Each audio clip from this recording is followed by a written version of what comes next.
আমি এখন আছি বাংলাদেশের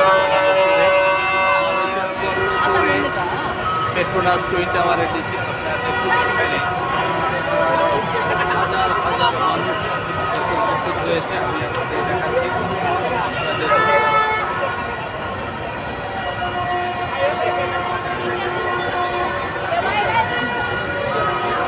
হাজার হাজার মানুষ এখানে উপস্থিত হয়েছে এটা বর্ষবরণ করার জন্য। 2025 সালকে গ্রহণ করার জন্য এবং 2024 সালকে বিদায় দেওয়ার জন্য এখানে লক্ষ লক্ষ মানুষ চলে এসেছে। আমি আপনাদেরকে দেখাই যে কীরকম মানুষ এসেছে এখানে।